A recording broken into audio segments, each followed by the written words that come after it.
Hello दोस्तों, मैं doctor रश्मि त्रिपाठी आपका अपने चैनल लॉ फाइटर्स एकेडमी में स्वागत करती हूँ।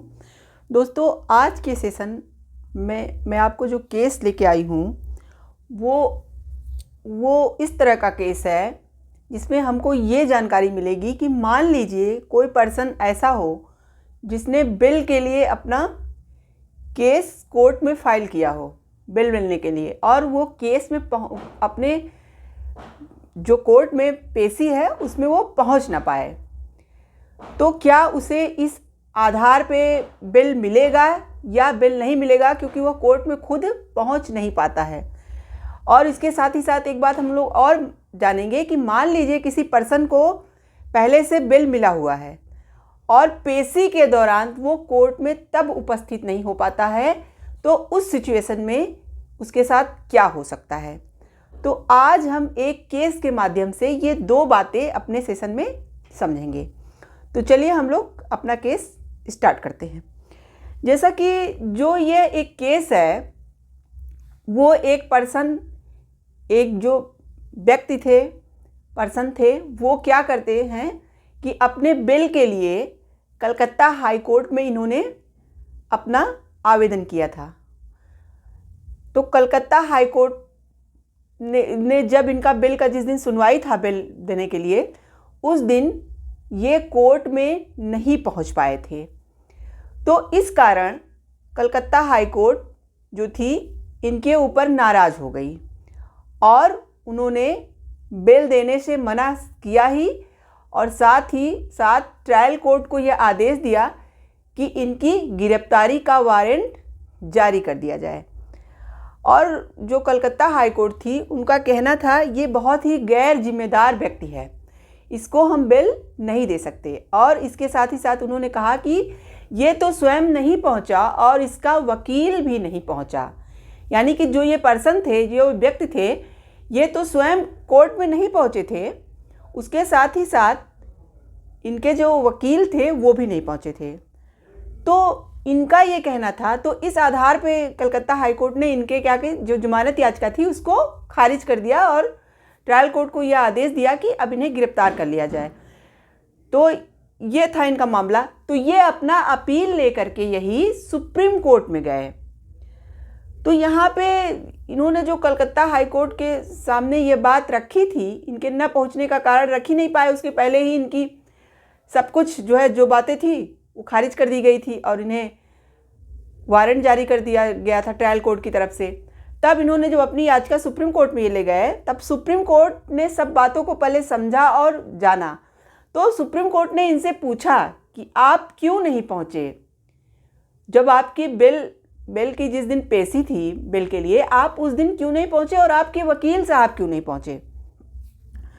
तो तब इन पर्सन ने, इस व्यक्ति ने, इन्होंने ये बताया कि मैं तो कोई वीआईपी आ रहा था, जिस कारण बहुत ट्रैफिक जाम हो गया था, इस कारण मैं कोर्ट में समय पे नहीं पहुंच पाया। और मेरे वकील साहब की रही बात, तो मैंने पावर अटॉर्नी जो था उनसे ले लिया था, तो इस कारण वो नहीं पहुंचे। तो ये था मामला उनका कहने का। जब सुप्रीम कोर्ट ने सारी बातें ये सुनी और उनके इस बात को भी जाना कि वह कोर्ट में क्यों नहीं पहुंच पाया और उनका वकील क्यों नहीं पहुंच पाया, तब उन्होंने यह बात कहा अपने जजमेंट में। देखिए, जो ये जजमेंट है अभी बहुत ही लेटेस्ट जजमेंट है, जनवरी का ही 2024 का ही जजमेंट है। तब सुप्रीम कोर्ट की 3 खंडपीठ, 3 जजों की एक बेंच बैठी और इसमें इस जो बिल के खिलाफ जो कलकत्ता हाई कोर्ट ने अपना जजमेंट दिया था, इसके लिए जो अपील आई थी, तो उन्होंने कलकत्ता हाई कोर्ट के जो उन्होंने जजमेंट दिया था उसको खारिज कर दिया और कहा कि इस पर्सन को पहले हर बात उसकी समझनी चाहिए, तब उसे बिल देने से मना करना चाहिए था। इनका ये सुप्रीम कोर्ट का जो फैसला था, उस फैसले में उन्होंने कहा कि आरोपी को पेशी के बिना बिल नहीं देना ये गलत आधार है। और इसके साथ ही उन्होंने कहा कि जमानत रद्द करने का आधार इसे नहीं बनाया जा सकता कि वह गैर हाजिर था। और सुप्रीम कोर्ट ने कहा कि जमानत देने और याचिका खारिज करने के पैमाने दोनों अलग अलग होते हैं। अगर यह पाया जाता है कि जिस व्यक्ति को जमानत का लाभ मिला है उसने जमानत की शर्तों का उल्लंघन किया हो तो जमानत याचिका रद्द की जा सकती है। और इसके साथ साथ उन्होंने कहा कि गवाहों को यदि प्रभावित करने या सबूतों के साथ छेड़छाड़ कर कोई व्यक्ति क्या कर रहा है, गवाहों को प्रभावित कर रहा है या सबूतों के साथ छेड़छाड़ कर रहा है, अगर क्या किया जाए उसे स्वतंत्रता का दुरुपयोग किया जा रहा हो तो पहले से दी गई जो जमानत होती है उसे भी आप क्या कर सकते हो, रद्द कर सकते हो। लेकिन सिर्फ जो है बेल के लिए किसी ने आवेदन डाला हुआ है और वो कोर्ट में समय पे नहीं पहुंच पाता तो आप इस आधार पर उसे बेल देने से मना नहीं कर सकते।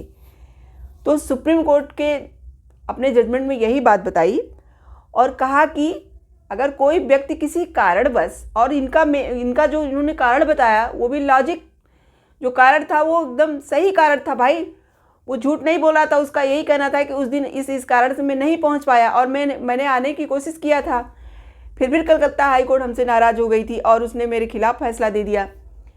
तब इसी बात पे सुप्रीम कोर्ट ने कहा कि देखिए अगर कोई पर्सन बहुत किसी कारण से बहुत मजबूरी से अगर कोर्ट में नहीं पेश हो पा रहा है तो आप इसको आधार बना के आप उसके बिल को खारिज नहीं कर सकते, बिल की मतलब देने से मना नहीं कर सकते हैं, सिर्फ इस आधार पे कि वह पहुंच नहीं पाया।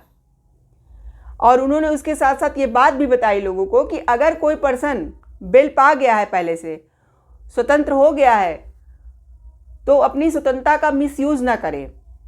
कहने का मतलब ये है कि वो गवाहों के साथ कोई ऐसा काम न करे जिससे गवाह प्रभावित हो या कोई छेड़छाड़, उस सबूत से संबंधित कोई छेड़छाड़ ना करे कि उससे सबूत बिगड़ जाए।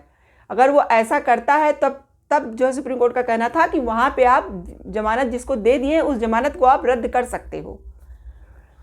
तो ये था सुप्रीम कोर्ट का इस केस में फैसला। और इसके साथ ही साथ चलिए हम लोग एक बात और जानते हैं कि मान लीजिए अभी तक तो हम लोगों ने ये जाना कि बेल के लिए जो याचिका डाली गई थी वहाँ पे पर्सन नहीं पहुँचा तो सुप्रीम कोर्ट ने अपना फैसला क्या सुनाया। अब हम लोग इस एक बात और जान लेते हैं कि अगर मान लीजिए कोई पर्सन पहले से बेल पा चुका है, यानी कि उसे जमानत पहले से मिल चुकी है और कोर्ट पेशी में तब उसे बुलाया जाता है और उस वक्त वो ना हाजिर हो, तब क्या होगा। तो जैसा कि अगर किसी पर्सन को पहले से जमानत मिली हुई है और कोर्ट में पेशी चल रही है और वो पेशी में क्या होता है उपस्थित नहीं हो पाता, तो सीआरपीसी का जो सेक्शन 446 है उसके अनुसार उस पर कार्रवाई की जा सकती है। तो उसमें कार्रवाई क्या की जा सकती है, उसमें ये कार्रवाई की जा सकती है कि जो उसे बॉन्ड दिया गया है उसे जब्त किया जा सकता है और उसके साथ ही साथ उसके गिरफ्तारी का वारंट जारी किया जा सकता है। और जो व्यक्ति उसकी जमानत के लिए मतलब उसके साथ थे उन पर्सनों को, जो पर्सन मतलब उसकी जमानत के समय उसको जमानत दी गई थी, जो थे जमानत के समय उसके जिनके कारण उसको जमानत मिली थी, उन सब के पास भी नोटिस भेज दी जाएगी। तो ये कोर्ट का होगा रवैया अगर आपको बेल पहले से मिली हुई है और आप जो है जब बुलाया जाए कोर्ट में तो आप उपस्थित नहीं हो पाते हैं, तब वहाँ पे आपके ऊपर सीआरपीसी का सेक्शन 446 यानी 446 अप्लाई किया जाएगा और आपकी बॉन्ड को जब्त कर दिया जाएगा। आपको गिरफ्तारी का वारंट जारी कर दिया जा सकता है और आपके जमानत देने वाले एक पर्सन को भी नोटिस भेजा जा सकता है। तो और एक बात और होगी कि अगर आप जब ये सब होने के बाद कोर्ट में खुद से सिलेंडर नहीं करते हैं, यानी कोर्ट में खुद से पुलिस थाने में जाके खुद से अपने आप को प्रस्तुत नहीं करते हैं, तब वहाँ पे आपको पुलिस गिरफ्तार करके कोर्ट में पेश कर सकती है। तो ये होता है कि अगर जो पर्सन जमानत पा चुका है और कोर्ट अगर बुलाता है समय पर और आप नहीं पहुँच पाते हो तो आपके साथ क्या किया जा सकता है। तो ये जो मैंने आपको आज का ये इम्पॉर्टेंट केस सुप्रीम कोर्ट का बताया है, ये बहुत ही लेटेस्ट केस है, अभी जनवरी 2024 का केस है। इसलिए जो है यह केस एग्ज़ाम के ध्येय से बहुत ही इम्पॉर्टेंट केस है, जो कि आपके आगामी मेंस के एग्ज़ाम में इस आंसर राइटिंग में ये सब क्वेश्चंस पूछे जा सकते हैं। तो आप लोग इस केस को अच्छे से समझिएगा। और इसके साथ ही साथ आम लोगों के लिए भी ये केस बहुत ही इम्पॉर्टेंट है, क्योंकि अगर वो बिल लेना चाह रहे हैं और किसी कारणवश अगर नहीं पहुंच पाते हैं तो सुप्रीम कोर्ट का ये फैसला आपके बहुत काम की चीज़ है। तो आशा करते हैं कि आज का सेशन आपको पसंद आया होगा। आप मेरे चैनल को लाइक कीजिए, सब्सक्राइब कीजिए, शेयर कीजिए और बेल आइकन को दबाइए, जिससे ऐसे ही नए नए केसों और ऐसी नई नई जानकारियों से मैं आपको अवगत कराती रहूँ। तो थैंक यू वेरी मच।